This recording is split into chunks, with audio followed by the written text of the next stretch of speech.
কি বলো তো, এটা খুব একটা সুন্দর স্ন্যাক্স রেসিপি, যেটা খেতে খুব সুন্দর, কিন্তু বানিয়েছি ফেলে দেওয়া জিনিস দিয়ে। জিনিসটাকে ফেলে দেবো, তাই ভাবলাম কিছু একটা করে দেখি।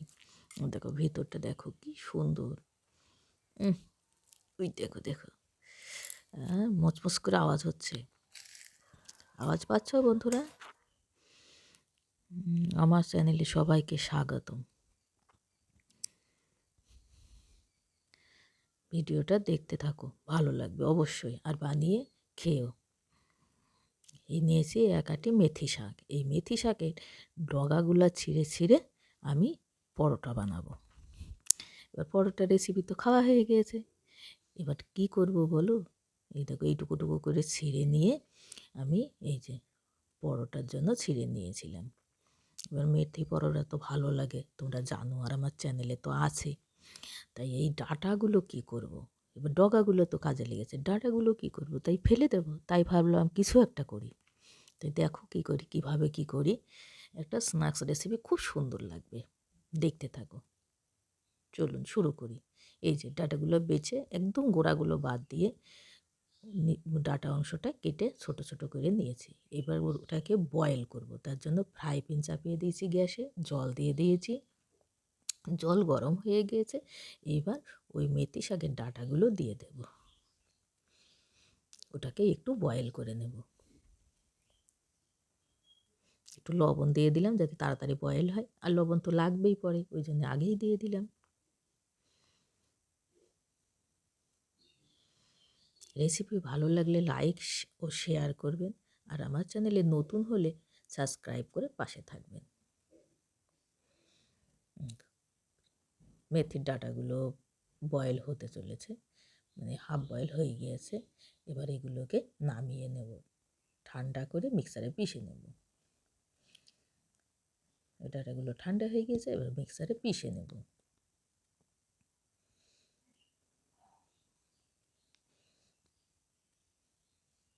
যেহেতু ফেলে দেওয়া জিনিস, তাই একটু মিক্সার করতে হবে, কিন্তু ফেলে দেওয়া জিনিসের রেসিপি এত সুন্দর হয় তা জানতাম না।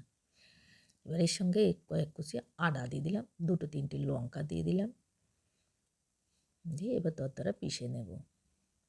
পিষা হয়ে গিয়েছে, কত সুন্দর কালার দেখো।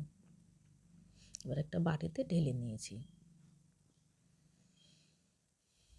এর মধ্যে কিছু পেঁয়াজ দিয়ে দেব,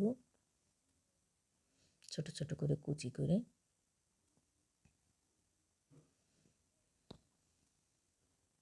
একটু লবণ,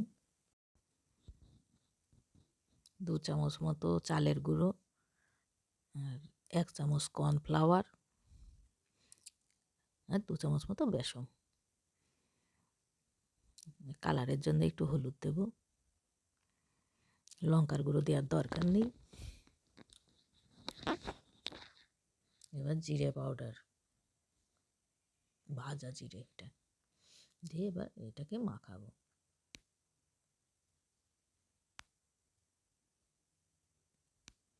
এবার ভালো করে কষে মাখিয়ে নেব।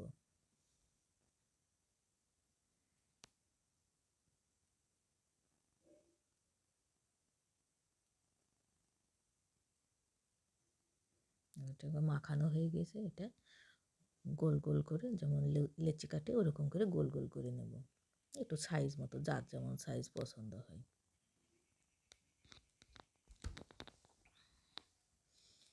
লেচি কেটে একটা প্লেটে রাখবো।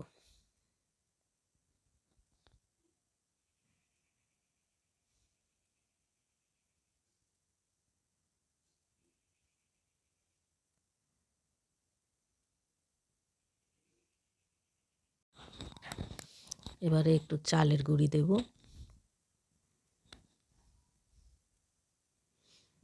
1 চামচ বেসন, সব 1 চামচ করে। কর্নফ্লাওয়ার দিলাম, আর একটু হলুদ দিলাম, একটু লবণ দিয়ে এটাকে ভালো করে মিশিয়ে জল দিয়ে একটা ঘোল বানিয়ে নেব। অল্প অল্প করে জল দিয়ে বানাবো, তা নাহলে বেশি ঝোল হয়ে যাবে।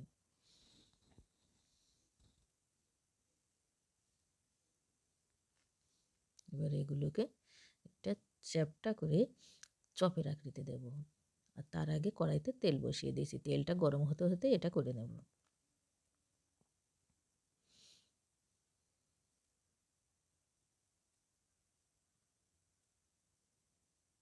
এরকম করে পলিথিনের মধ্যে নিলে এই গুলো একটু সমান হয়।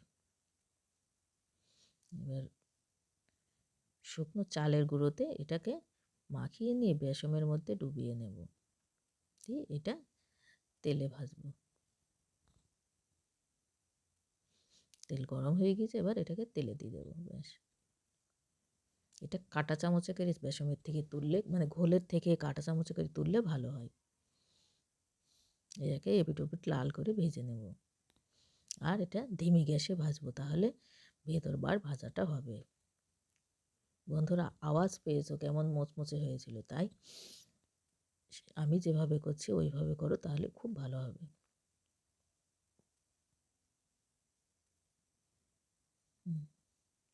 এবারে আর একটা দেবো।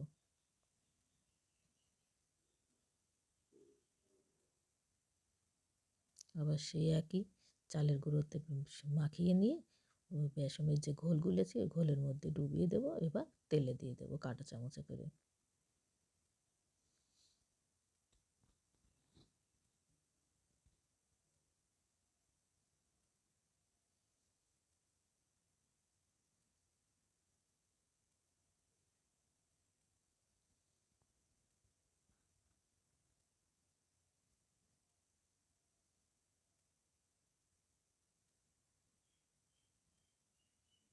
এবার একটু কালো জিরে দিয়ে নিলাম, তাহলে কালো কালো জিরের ফ্লেভারটা পাওয়া যাবে।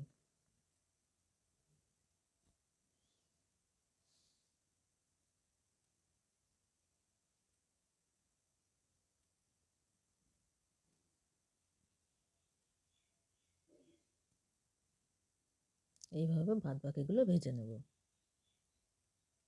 ভাজা হয়ে গিয়েছে, রেসিপি রেডি। এবার খাবার পালা। খুব সুন্দর হয়েছে। ভিডিওটা শেষ পর্যন্ত দেখার জন্য সকলকে অসংখ্য ধন্যবাদ। আবার পরের দিন পরের রেসিপিতে দেখা হবে।